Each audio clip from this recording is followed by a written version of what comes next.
राधे राधे। जय श्री कृष्णा। तुलसी में रोज दिया जलाने से क्या फल मिलता है।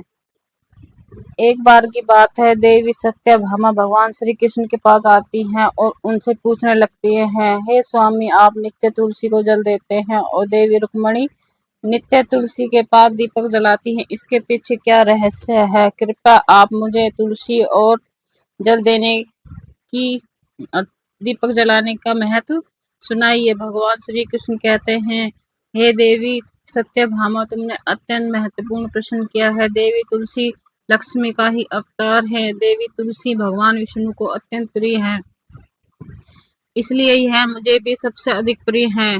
मासों में कार्तिक और वनस्पतियों में मुझे तुलसी प्रिय है। जो भी मनुष्य तुलसी को रोज जल देता है, उस पर मेरी कृपा सदैव बनी रहती है। जो भी तुलसी पत्र डालकर भोग चढ़ाता है, मैं उसे प्रेम से स्वीकार करता हूँ। तुलसी पत्र के बिना मैं किसी भी प्रकार का भोग स्वीकार नहीं करता। अब मैं तुलसी को जल देने और तुलसी के पास दीपक जलाने का महत्व सुनाता हूँ, इसलिए तुम इस कथा को ध्यान से सुनो।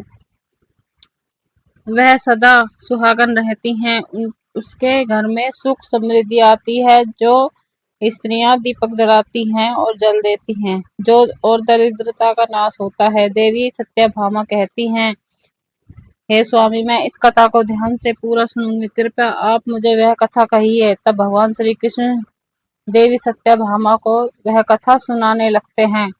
भगवान श्री कृष्ण कहते हैं, हे देवी, मध्य देश में श्याम शर्मा नाम का एक वैश्य अपनी पत्नी के साथ रहा करता था। वैश्य के पास किसी चीज की कोई कमी नहीं थी। ईश्वर की कृपा से उसके पास सब प्रकार का सुख ऐश्वर्य, किंतु उस वैश्य की कोई संतान नहीं थी, जिस कारण वह सदैव ही दुखी रहता था। उसे वैद्य ने संतान प्राप्ति के लिए कई उपाय बताए। उसने दान धर्म किया, अनेक प्रकार के वैद्य भी बुलाए, उनसे नाना प्रकार के उपचार भी किया, किंतु फिर भी कोई संतान नहीं हो रही थी। फिर एक दिन वह वैश्य महामुनि वशिष्ठ और से मिलने के लिए उनके आश्रम पर जाता है। मुनि वशिष्ठ श्याम शर्मा का स्वागत करते हैं और कुशल मंगल पूछते हैं। तब वह श्याम शर्मा मुनि वशिष्ठ जी से कहता है, मुनिवर, मैं अत्यंत दुखी हूँ, मेरी कोई संतान नहीं है और संतान के बिना मेरा उद्धार कैसे होगा। मैंने संतान प्राप्ति के लिए अनेक उपाय भी किए हैं, किंतु मुझे संतान नहीं हो रही। कृपया आप बताइए, किस कारण से पुत्र की प्राप्ति नहीं हो रही। क्या मुझे जाने अनजाने से कोई पाप हुआ है। तब मुनि वशिष्ठ जी अपनी दिव्य दृष्टि से श्याम शर्मा के पूर्व जन्म के बारे में जान लेते हैं। वशिष्ठ जी कहते हैं, हे वत्स, पिछले जन्म में तुम्हारे द्वारा घोर पाप हो गया था, इस कारण तुम्हें इस जन्म में संतान सुख नहीं मिलेगा। श्याम शर्मा कहता है, हे मुनिवर, कृपया मुझे बताइए, पिछले जन्म में मुझसे कौन सा पाप हुआ और उस पाप से मुक्त होने के लिए मुझे कौन सा उपाय करना होगा। वशिष्ठ जी कहते हैं, हे वत्स, पिछले जन्म में तुमसे जो अपराध किया उसके विषय में सुनो। पिछले जन्म में तुम एक अहंकारी वैश्य थे। तुम्हारा नाम जन्म धनवान कुटुंब में हुआ था। तुमने पिछले जन्म में एक गाय को अत्यंत दुख दिया। एक दिन एक गाय भूख और प्यास से व्याकुल होकर तुम्हारे द्वार पर आई, किंतु तुमने उस गाय को ना रोटी खिलाई, ना चारा और ना ही उसे जलपान कराया। तुमने बड़ी ही निर्दयता से उस गाय को अपमानित करके घर से निकाल दिया। उस गाय ने अभी अभी बछड़े को जन्म दिया और भूख से व्याकुल होने के कारण वह गाय वहीं मूर्छित होकर गिर पड़ी और उस दिन वह अपने बछड़े को दूध नहीं पिला पाई, इसलिए इस गाय ने तुम्हें श्राप दिया। इस गाय के कारण श्राप के कारण इसलिए इस गाय ने तुम्हें श्राप दे दिया। इस गाय के श्राप के कारण तुम्हारी ऐसी दुर्दशा हुई है। उस गाय के श्राप के कारण तुम इस जन्म में संतान नहीं हो रही। वशिष्ठ जी की बात सुनकर उसे श्याम शर्मा को बड़ा दुख हुआ और वह सुबह को कोसते हुए कहने लगा, हाय, यह मैंने क्या किया। एक बेचारी गौ माता की सेवा नहीं की। मैंने बहुत बड़ा अपराध किया और उसी का दंड मुझे भोगना पड़ रहा है। श्याम शर्मा जी कहते हैं, हे मुनिवर, मुझे बहुत बड़ा अपराध हुआ है। अब मैं इस पाप का प्रायश्चित कैसे करूं। कृपया आप ही मुझे मार्गदर्शन दीजिए। मैंने जो पाप किया है उससे मुक्त होने का कोई तो उपाय होगा। अपना सब कुछ देकर उस पाप का प्रायश्चित करूंगा। कृपा आप ही कोई उपाय बताइए, मुझे संतान प्राप्ति कैसे हो सकती है? क्योंकि शास्त्र कहते हैं पुत्र के बिना मनुष्य का उद्धार नहीं हो सकता। तब मुनि वशिष्ठ कहते हैं, हे वत्स, इस पाप का एक ही उपाय है। तुम पुत्र प्राप्ति के लिए पुत्रेष्ठ यज्ञ करो। इसी यज्ञ के फलस्वरूप तुम्हें संतान की प्राप्ति होगी। इस यज्ञ को संपन्न करके तुम ब्राह्मण को भोजन कराओ, वस्त्र और गाय का दान करो, तभी तुम्हें इस पाप से मुक्ति मिलेगी। तब श्याम शर्मा वशिष्ठ जी को धन्यवाद देते हुए कहता है, हे मुनिवर, आपका कोटि कोटि धन्यवाद। मैं आपके कहे अनुसार अवश्य ही पुत्रेष्ठ यज्ञ करूंगा और ब्राह्मणों को गाय का दान करूंगा। इतना कहकर वह श्याम शर्मा शीघ्रता से घर लौट आता है और अपनी पत्नी को सारी बात सुनाता है। फिर वे दोनों पुत्रेष्ठ यज्ञ की तैयारी करते हैं। अनेक ऋषि मुनियों को निमंत्रण देकर वह श्याम शर्मा पुत्रेष्ठ यज्ञ संपन्न करता है और उन ऋषि मुनियों को गाय का दान करता है। यज्ञ के संपन्न होने के पश्चात यज्ञ की आग से अग्निदेव प्रकट होते हैं और उस श्याम शर्मा से कहते हैं, हे श्याम शर्मा, आज तुम्हारा यज्ञ सफल हुआ। तुमने पुत्र प्राप्ति के लिए यज्ञ किया था, इसलिए तुम्हें मेरी कृपा से एक पुत्र की प्राप्ति होगी, किंतु तुम्हारे पुत्र की आयु केवल 18 वर्ष की होगी। 18 वर्ष समाप्त हो जाने के पश्चात तुम्हारे पुत्र की मृत्यु हो जाएगी। इतना कहकर अग्निदेव अंतर्ध्यान हो गए। पुत्रेष्ठ यज्ञ करके और अग्निदेव से पुत्र का वरदान प्राप्त करके वह श्याम शर्मा बहुत प्रसन्न हुआ, किंतु उसे बड़ा दुख भी हुआ। श्याम शर्मा ने सोचा, पुत्र ना होने से अच्छा है कम आयु वाला पुत्र ही ठीक है। फिर वह पहले की तरह अपने कार्य में लग जाता है। कुछ ही दिनों के पश्चात उसकी पत्नी ने गर्भ धारण किया। श्याम शर्मा ने पुत्र के जन्म से पूर्व किए जाने वाले सभी संस्कार किए और फिर उसे एक अत्यंत सुंदर पुत्र की प्राप्ति हुई। वह बालक बड़ा ही तेजस्वी दिखाई पड़ रहा था। श्याम शर्मा ने पुत्र के जन्म के बाद किए जाने वाले सभी संस्कार किए और पुत्र को गुरुकुल में शिक्षा प्रदान के लिए भेज दिया। श्याम शर्मा का पुत्र जैसे बड़ा होने लगा, श्याम शर्मा को बहुत अधिक चिंता सताने लगी। फिर जब उसका पुत्र 16 वर्ष का हुआ और श्याम शर्मा की पत्नी ने उससे कहा, अब हमें अपने पुत्र का विवाह कर देना चाहिए, हमारा पुत्र विवाह के योग्य हो गया है। श्याम शर्मा ने कहा, हे प्रिय, विधि के विधान के अनुसार हमारे पुत्र की आयु केवल 18 वर्ष की ही है। हमारे पुत्र की मृत्यु हो जाएगी, इसलिए हमें इसका विवाह करके किसी कन्या के जीवन को बर्बाद नहीं करना चाहिए। वह तो 2 वर्षों बाद विधवा हो जाएगी, फिर उसके जीवन में अनेक कष्ट सहन करने पड़ेंगे। लेकिन श्याम शर्मा की पत्नी नहीं मानी। वह अपने पुत्र का विवाह होता देखना चाहती थी। श्याम शर्मा की पत्नी कहती है, हे नाथ, कुछ भी हो, अपने पुत्र को अविवाहित मरते हुए नहीं देख सकती। हमारे पास किस चीज की कमी है? हमारी पुत्र वधु संपत्ति को प्राप्त करके सुखी जीवन जी सकती है, इसलिए अब हम संकोच ना करें और हमारे पुत्र के लिए सुंदर कन्या की खोज करें। अपनी पत्नी के मन के आगे श्याम शर्मा की एक न चली और वह पुत्र के विवाह के लिए मान गया। फिर उसने अपने पास के ही नगर में रहने वाले एक अत्यंत गरीब की पुत्री के साथ अपने पुत्र का विवाह संपन्न किया। श्याम शर्मा की बहू का नाम सुभद्रा था। वह अत्यंत गुणवान, चरित्रवान और पतिव्रता नारी थी।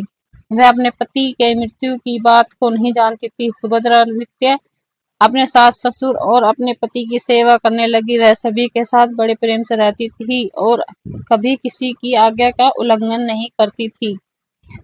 उसने अपने मधुर वाणी और कार्य कुशलता से सभी के मन को जीत लिया। इसी प्रकार से 2 साल बीत गए और फिर वह समय निकट आ गया जब श्याम शर्मा के पुत्र की मृत्यु होने वाली थी। श्याम शर्मा को बड़ा भय लगने लगा। फिर एक दिन उसने अपनी बहू को बुलाया और उसे क्षमा मांगते हुए कहने लगा, हे बहू, तुम मुझे क्षमा कर दो, मैंने तुम्हारे साथ बड़ा अन्याय किया है। सुभद्रा ने कहा, हे ससुर जी, आप ऐसा क्यों कह रहे हैं? आप मुझसे क्षमा क्यों मांग रहे हैं? मैं आपसे छोटी हूँ, पुत्री के समान हूँ। कृपया आप संकोच न करते हुए आपके मन में जो भी बात है वह कहिए। आपकी आज्ञा का पालन अवश्य करूंगी। फिर श्याम शर्मा कहने लगा, हे पुत्री, तुम कल्याणी हो, तुम एक महान पतिव्रता हो, किंतु मेरे पुत्र के साथ तुम्हारा विवाह होने से पूर्व मैंने तुमसे एक बात छिपाई है। हमें पुत्र की प्राप्ति पुत्रेष्ठ यज्ञ करने के बाद हुई है और अग्निदेव ने हमें यह कहते हुए पुत्र की प्राप्ति का आशीर्वाद दिया कि हमारे पुत्र की आयु केवल 18 वर्ष होगी। 18 वर्ष के बाद पुत्र मृत्यु हो जाएगी। और अपने सास ससुर की बात सुनकर सुभद्रा ने कहा, हे ससुर जी, बस इतनी सी बात आप चिंता ना कीजिए। मैं आपको वचन देती हूँ कि आपकी पुत्र वधु में कभी विधवा नहीं होगी। आपके पुत्र के प्राणों की रक्षा मैं करूंगी। आप बस मुझे एक जल का घड़ा और एक दीपक और एक गाय लाकर दे दीजिए। मैंने पति के प्राणों की रक्षा इन्हीं से होगी। सुभद्रा की बात सुनकर श्याम शर्मा को बड़ा आनंद हुआ और वह कहने लगे, हे बहू, तुम्हारी जैसी इच्छा, मैं तुम्हें सब लाकर चीजें देता हूँ। इतना कहकर श्याम शर्मा ने अपनी बहू को वह चीजें लाकर दी। फिर वह दिन निकट आ गया जिस दिन सुभद्रा के पति की मृत्यु होने वाली थी। उस दिन सुभद्रा ने सुबह उठते ही तुलसी को जल चढ़ाया और उससे प्रणाम करते हुए तुलसी के पौधे पर एक चुनरी बांध दी और तुलसी माता से प्रार्थना की, हे तुलसी माँ, मैं आपको चुनरी चढ़ा रही हूँ, कृपया आप मेरे सुहाग की रक्षा करना। फिर सुबह के समय यमराज का एक दूत श्याम शर्मा के पुत्र के प्राण लेने के लिए उसके घर आया। जैसे ही वह घर में प्रवेश करने लगा, तब तुलसी के पौधे ने उसे रोक लिया और कहा, हे यमदूत, इस घर में निवास करने वाली स्त्री ने मुझे चुनरी चढ़ाई है और इसलिए अब उसके सुहाग की रक्षा मैं कर रही हूँ। तुम घर में प्रवेश नहीं कर सकते। इतना कहकर तुलसी ने यमराज के उस दूत को घर में जाने से रोक लिया। वह दूत भयभीत होकर सुभद्रा के पति के प्राण के लिए बगैर यमपुरी लौट गया। यमपुरी में जाकर उसने यमराज से कहा, हे धर्मराज, मैं धरती लोक पर एक पुरुष के प्राण लेने गया था, किंतु तुलसी के पौधे ने मेरा रास्ता रोका। उस तुलसी के पौधे के कारण मैं घर में प्रवेश नहीं कर पा रहा। इस बात पर यमराज को बड़ा क्रोध आया।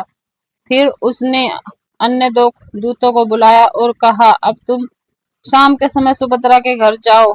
जब तुलसी का पौधा सो रहा होगा, तुम उसके पति के प्राण लेकर यमलोक आ जाओ। फिर शाम के समय यमराज के दूत सुभद्रा के घर की ओर निकल पड़े। सुभद्रा ने शाम होते ही तुलसी के पास एक दीपक जला दिया और उससे प्रार्थना की, हे दीपक, अब तुम ही मेरे पति के प्राणों की रक्षा करो।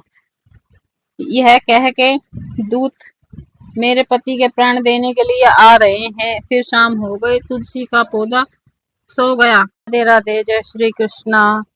तुलसी में रोज दिया जलाने से क्या फल मिलता है? एक बार की बात है, देवी सत्यभामा भगवान श्री कृष्ण के पास आती हैं और उनसे पूछने लगती हैं, हे स्वामी, आप नित्य तुलसी को जल देते हैं और देवी रुक्मणी नित्य तुलसी के पास दीपक जलाती हैं, इसके पीछे क्या रहस्य है? कृपया आप मुझे तुलसी और जल देने की दीपक जलाने का महत्व सुनाइए। भगवान श्री कृष्ण कहते हैं, हे देवी सत्यभामा, तुमने अत्यंत महत्वपूर्ण प्रश्न किया है। देवी तुलसी लक्ष्मी का ही अवतार है। देवी तुलसी भगवान विष्णु को अत्यंत प्रिय है, इसलिए यह मुझे भी सबसे अधिक प्रिय है। मासों में कार्तिक और वनस्पतियों में मुझे तुलसी प्रिय है। जो भी मनुष्य तुलसी को रोज जल देता है, उस पर मेरी कृपा सदैव बनी रहती है। जो भी तुलसी पत्र डालकर भोग चढ़ाता है, मैं उसे प्रेम से स्वीकार करता हूँ। तुलसी पत्र के बिना मैं किसी भी प्रकार का भोग स्वीकार नहीं करता। अब मैं तुलसी को जल देने और तुलसी के पास दीपक जलाने का महत्व सुनाता हूँ, इसलिए तुम इस कथा को ध्यान से सुनो। वह सदा सुहागन रहती हैं, उसके घर में सुख समृद्धि आती है। जो स्त्रियां दीपक जलाती हैं और जल देती हैं, जो और दरिद्रता का नाश होता है। देवी सत्यभामा कहती हैं, हे स्वामी, मैं इस कथा को ध्यान से पूरा सुनूंगी, कृपया आप मुझे वह कथा कहिए। तब भगवान श्री कृष्ण देवी सत्यभामा को वह कथा सुनाने लगते हैं। भगवान श्री कृष्ण कहते हैं, हे देवी, मध्य देश में श्याम शर्मा नाम का एक वैश्य अपनी पत्नी के साथ रहा करता था। वैश्य के पास किसी चीज की कोई कमी नहीं थी। ईश्वर की कृपा से उसके पास सब प्रकार का सुख ऐश्वर्य, किंतु उस वैश्य की कोई संतान नहीं थी, जिस कारण वह सदैव ही दुखी रहता था। उसे वैद्य ने संतान प्राप्ति के लिए कई उपाय बताए। उसने दान धर्म किया, अनेक प्रकार के वैद्य भी बुलाए, उनसे नाना प्रकार के उपचार भी किया, किंतु फिर भी कोई संतान नहीं हो रही थी। फिर एक दिन वह वैश्य महामुनि वशिष्ठ और से मिलने के लिए उनके आश्रम पर जाता है। मुनि वशिष्ठ श्याम शर्मा का स्वागत करते हैं और कुशल मंगल पूछते हैं। तब वह श्याम शर्मा मुनि वशिष्ठ जी से कहता है, मुनिवर, मैं अत्यंत दुखी हूँ। मेरी कोई संतान नहीं है और संतान के बिना मेरा उद्धार कैसे होगा। मैंने संतान प्राप्ति के लिए अनेक उपाय भी किए हैं, किंतु मुझे संतान नहीं हो रही। कृपया आप बताइए किस कारण से पुत्र की प्राप्ति नहीं हो रही। क्या मुझे जाने अनजाने से कोई पाप हुआ है। तब मुनि वशिष्ठ जी अपनी दिव्य दृष्टि से श्याम शर्मा के पूर्व जन्म के बारे में जान लेते हैं। वशिष्ठ जी कहते हैं, हे वत्स, पिछले जन्म में तुम्हारे द्वारा घोर पाप हो गया था, इस कारण तुम्हें इस जन्म में संतान सुख नहीं मिलेगा। श्याम शर्मा कहता है, हे मुनिवर, कृपया मुझे बताइए पिछले जन्म में मुझसे कौन सा पाप हुआ और उस पाप से मुक्त होने के लिए मुझे कौन सा उपाय करना होगा। वशिष्ठ जी कहते हैं, हे वत्स, पिछले जन्म में तुमसे जो अपराध किया उसके विषय में सुनो। पिछले जन्म में तुम एक अहंकारी वैश्य थे। तुम्हारा नाम जन्म धनवान कुटुंब में हुआ था। तुमने पिछले जन्म में एक गाय को अत्यंत दुख दिया। एक दिन एक गाय भूख और प्यास से व्याकुल होकर तुम्हारे द्वार पर आई, किंतु तुमने उस गाय को ना रोटी खिलाई, ना चारा और ना ही उसे जलपान कराया। तुमने बड़ी ही निर्दयता से उस गाय को अपमानित करके घर से निकाल दिया। उस गाय ने अभी अभी बछड़े को जन्म दिया और भूख से व्याकुल होने के कारण वह गाय वहीं मूर्छित होकर गिर पड़ी और उस दिन वह अपने बछड़े को दूध नहीं पिला पाई। इसलिए इस गाय ने तुम्हें श्राप दिया। इस गाय के कारण श्राप के कारण